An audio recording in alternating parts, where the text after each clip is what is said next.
اعوذ باللہ من الشیطان الرجیم بسم اللہ الرحمن الرحیم اللہم صلی علی سیدنا و مولانا محمد وعلی آل سیدنا و مولانا محمد وبارک وسلم۔ باب نمبر 90۔ حضرت شیخ ابو عثمان سعید بن سلام مغربی رحمۃ اللہ علیہ کے حالات و مناقب۔ تعارف: آپ حقائق و دقائق کا سرچشمہ اور کرامت و ریاضت کا منبع و مخزن تھے۔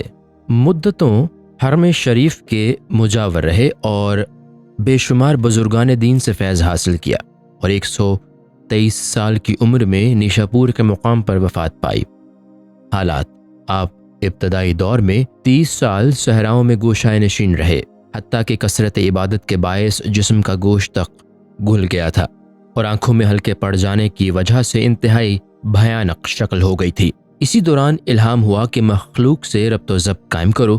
چنانچہ جس وقت آپ مکہ معظمہ پہنچے تو مقامی مشائخین نے آپ کا پرجوش خیر مقدم کیا اور آپ کی خستہ حالی کو دیکھ کر کہا کہ تم نے 20 سال تک جس انداز میں زندگی گزاری یہ طریقہ آج تک کسی نے نہیں اختیار کیا اور اسی وجہ سے تم سب پر سبقت لے گئے، لیکن یہ بتاؤ کہ تم نے صحرا نشینی میں کیا حاصل کیا اور وہاں سے واپس کیوں آ گئے؟ آپ نے فرمایا کہ سکر کی جستجو میں گیا تھا اور سکر کی مصیبت کو دیکھ کر اور نا امید و عاجز ہو کر واپس آ گیا، اور جس حقیقت کی جستجو میں نکلا تھا اس کو کہیں نہ پا سکا، اور اسی وقت یہ غیبی ندا سنی کہ اے ابو عثمان، فروعات میں مستی کا تصور اور اصل راستہ حاصل کرنا آسان نہیں، کیونکہ سہو حقیقی تو ہمارے دست قدرت میں ہے۔ یہ سن کر میں نا امیدی کے عالم میں لوٹ آیا۔ آپ کا قول سننے کے بعد مشائخین نے فرمایا کہ تم نے تو مکمل حق ادا کر دیا اور اب کسی دوسرے کو سکر و سہو کا بیان کرنا زیبا نہیں۔ آپ نے فرمایا کہ مجاہدات کی ابتدا میں میری یہ کیفیت تھی کہ اگر مجھے آسمان سے نیچے پھینک دیا جاتا، جب بھی مجھے اس لیے خوشی ہوتی کہ میں ایسی الجھن میں پھنس گیا تھا کہ کھانا کھایا جائے یا نماز فرض کے لیے وضو کیا جائے، اور انہی 2 الجھنوں کی وجہ سے میرے لیے لذت مفقود ہو چکی تھی جو میرے لیے انتہائی اذیت کا باعث تھی۔ پھر حالت ذکر میں میرے اوپر ایسی چیزیں منکشف ہونے لگیں کہ اگر دوسروں پر منکشف ہو جاتی تو وہ ان کو کرامتوں سے تعبیر کرنے لگتے، لیکن میں اس کو گناہ کبیرہ سے بھی بڑھ کر تصور کرتا تھا اور نیند کو بھگانے کے لیے ایسے پتھروں پر جا بیٹھتا جن کی تہ میں بہت عمیق غار ہوتے، تاکہ ذرا بھی پلک جھپکے تو غار میں جا پڑوں۔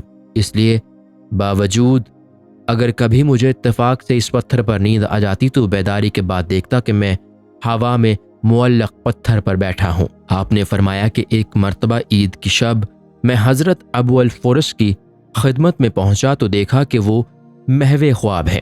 اس وقت میرے قلب میں یہ خیال پیدا ہوا کہ اگر فی الوقت کہیں سے گھی دستیاب ہو جاتا تو احباب کے لیے فلاں چیز تیار کرتا، لیکن حضرت ابو الفورس نے سوتے ہی سوتے فرمایا کہ اس گھی کو بلا پسو پیش پھینک دے، اور آپ نے یہ جملہ 3 بار کہا۔ پھر بیداری کے بعد میں نے ان سے واقعہ بیان کیا تو فرمایا کہ میں خواب میں دیکھ رہا تھا کہ ہم ایک بہت بلند محل میں ہیں اور وہاں سے دیدار الہی کی تمنا کر رہے ہیں، لیکن تمہارے ہاتھ میں گھی ہے، اسی لیے میں نے کہا کہ یہ گھی کو فوراً پھینک دو۔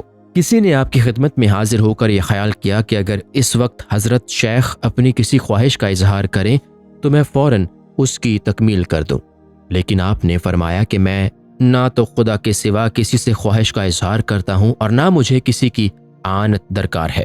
حضرت ابو عمر زجاجی نے بیان کیا کہ میں برسوں اس طرح آپ کی خدمت میں رہا ہوں کہ ہر لمحہ کے لیے بھی جدا نہیں ہوا۔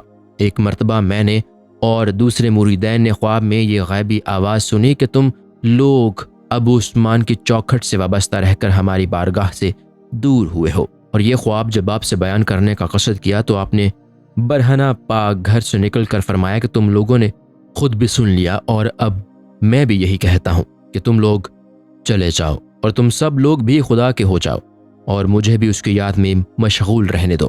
حضرت ابو بکر فورق نے بیان کیا کہ آپ نے ایک مرتبہ مجھ سے یہ فرمایا کہ پہلے میرا یہ عقیدہ تھا کہ اللہ تعالیٰ ذات ہے اور جہت میں ہے، لیکن بغداد پہنچنے کے بعد میرا عقیدہ درست ہو گیا کہ اللہ تعالیٰ جہت سے منزہ ہے پھر میں نے مشائخین مکہ کو مکتوب ارسال کیا کہ میں بغداد پہنچ کر عصر نو مسلمان ہو گیا ہوں۔ آپ نے کسی مرید سے پوچھا کہ اگر تم سے کوئی یہ سوال کرے کہ تمہارا معبود کس حالت پر قائم ہے تو جواب کیا دو گے؟ اس نے کہا میں یہ جواب دوں گا کہ جس حالت پر ازل میں تھا اس پر اب بھی ہے۔ پھر آپ نے پوچھا کہ اگر تم سے کوئی یہ سوال کرے کہ تمہارا معبود ازل میں کس حالت پر قائم تھا تو تم کیا جواب دو گے؟ اس نے کہا کہ میرا یہ جواب ہوگا کہ وہ جس حالت پر اب ہے ازل میں بھی اسی حالت پر تھا۔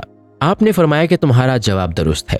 حضرت عبد الرحمن سلمہ نے بیان کیا کہ ایک مرتبہ آپ کی خدمت میں تھا کہ قریبی کنویں سے کوئی پانی کھینچ رہا تھا اور چرخہ کی آواز آ رہی تھی۔ اس وقت آپ نے پوچھا کہ تم سمجھتے ہو یہ کیا ہو رہا ہے؟ اور جب میں نے نفی میں جواب دیا تو فرمایا کہ یہ اللہ اللہ کہتا ہے۔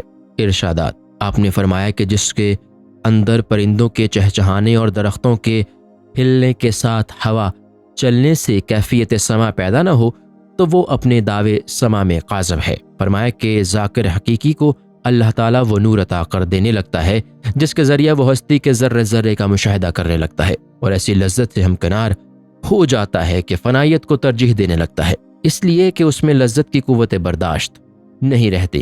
حتیٰ کہ آپ بھی جب اس لذت کو برداشت نہ کر سکے تو خلوت سے نکل کر ہر سمت دوڑتے ہوئے فرماتے جاتے کہ ذاکر کے لیے یہ ضروری ہے کہ وہ اپنے علم میں کلمہ لا الہ الا اللہ کو شامل کر لے اور اسی کلمے کی اعانت سے اپنے قلب میں سے ہر نیک و بد کا خیال نکال پھینکے اور شمشیر عبرت سے ان خیالات کا سر قلم کر دے، کیونکہ اللہ تعالیٰ ان چیزوں سے جدا ہے۔